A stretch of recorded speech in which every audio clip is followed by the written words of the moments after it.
नर्मदे हर द्वितीय अध्याय प्रारंभ करते हैं। नर्मदा महात्मा का वर्णन।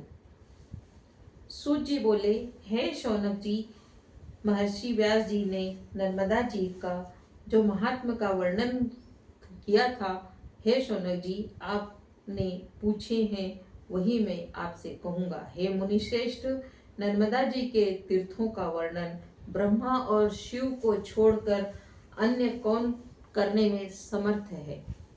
यही प्रश्न पूर्व में परीक्षित पुत्र जन्मेजय ने व्यास शिष्य वैशंपायन जी से पूछा था। हे शौनक, रेवा तीर्थ से संबंध रखने वाला पुण्यप्रद आख्यान आपके लिए विस्तार से चर्चा करता हूँ।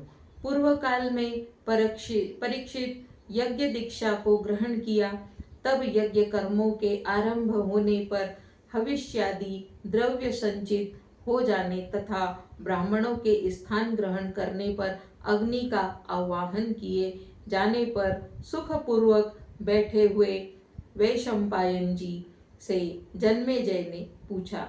जन्मेजय बोले, हे वैशंपायन, भगवान व्यास की कृपा से आप सर्वज्ञ है ऐसा मैं मानता हूँ, इसलिए ऋषियों से समीप में आपसे पूछता हूँ। हमारे पूर्वज द्वारा पूर्व आचारित तीर्थ सेवन आदि सब धर्म कर्म मेरे लिए कहें। मैंने सुना है कि उन्होंने दीर्घ काल तक अनेक प्रकार के कष्टों को भोग किया था। मेरे पूर्व पितामह पांडव जुए में क्यों हारे? वे समुद्र पर्यंत पृथ्वी पर किसके साथ अनेक भूभागों पर विचरण किए, वह सब मुझसे कहें। मैं आपको सर्वज्ञ मानता हूँ। वैशंपायन जी बोले, हे महाराज, जो आपने पूछा है, हे अनग महर्षि वेदव्यास और त्रिलोचन भगवान शंकर को नमस्कार करके मैं वर्णन करूंगा। तुम्हारे पितामह पांडव द्रौपदी के साथ उत्तम काम्यक वन में ब्राह्मणों सहित निवास करके विंध्याचल पर्वत की ओर गए। हे राजेंद्र, वहां धौम्य के शिष्य उद्दालक के अग्रगण्य होने पर महामुनि कश्यप तथा उनके पुत्र विभांडक, महामुनि एवं गुरुजन पुलत्स्य, लोमश आदि और भी पुत्र पौत्रादि सहित वे सब समस्त तीर्थों में स्नान करते हुए पहुँचे।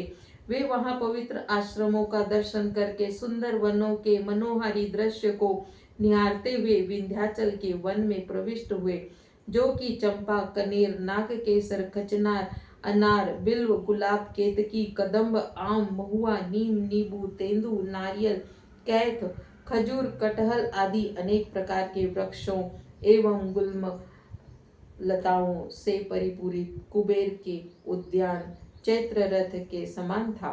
वहां अनेक सुंदर जलाशय, कुमुदिनी और नील, पीत, श्वेत, लाल कमलों एवं हंस, कारंडो, चकवा, चकवी, आड़ी, काक, बगुलों की पंक्ति एवं कोकिल आदि से सुशोभित थे। वहां स्थान सिंह, बाघ, शुकर, हाथी, विशालकाय वन, भैंसे, सुरभि, सारंग, रीछ, भालू आदि जानवरों एवं कोयल, मयूर एवं नाना प्रकार के पक्षियों से वहां की छटा निराली बन रही थी। दुख और शोक का उस वन में नामो निशान नहीं था। वहां सिंहनी का दूध भय रहित हो स्नेह सहित हिरण पान करते थे। बिलाव और मूसक एक दूसरे का मुख चाटते थे। सिंहों के साथ हाथियों के बच्चे और मोरों के साथ सर्प कीड़ा करते थे। ऐसे सुंदर वन में पांडवों ने प्रवेश किया, जहाँ दिव्य तेज संपन्न महर्षि मार्कंडेय का उन्होंने दर्शन किया। वे नाना शास्त्रों में निपुण, कुलीन, सत्व गुण संपन्न, पवित्र आचार से युक्त, बुद्धिमान, क्षमाशील, त्रिकाल संध्या, जप परायण, देवत्रयी निहित मंत्रों द्वारा होम आदि में तत्पर ऋषियों से सुशोभित थे। वहां कोई पंचाग्नि तप कर रहे थे तो कोई एकांत में ध्यान मग्न थे। कुछ हाथों को ऊपर किए सूर्य की उपासना में रत थे तो कुछ सायं प्रातः भोजन करने वाले, कोई एकादशी, कोई 12 दिन में, कोई पक्ष में, कोई अमावस्या के दिन ही भोजन करते थे, कोई जल की काई खाकर ही रहते थे, कोई खाली खली खाकर तो कोई पत्ते चबाकर, कोई नियत आहार करने वाले केवल वायु और जल ही आहार रूप में भ्रमण करते थे। इस प्रकार बुद्ध वृद्ध मुनियों से वे सेवित थे। तब धर्मराज युधिष्ठिर उस आश्रम में प्रविष्ट होकर परम पद के ध्यान में स्थिर हुए। उन शांत मुनिवर का दर्शन कर प्रदक्षिणा क्रम से वह सहसा दंड के समान भूमि पर उनके समान गिर पड़े। श्रद्धावनत हुए युधिष्ठिर को देखकर दृष्टि सुस्थिर करके बुद्धिमान मुनि ने पूछा, आप कौन हैं? उनका यह वचन सुनकर समीप में खड़े हुए बालक ने कहा, ये धर्मराज हैं, आपके दर्शन के लिए उपस्थित हुए हैं। बालक से ऐसा सुनकर आदर पूर्वक आगे बढ़कर मुनि ने उनको स्नेह से सूंघकर आसन पर समीप बैठाया।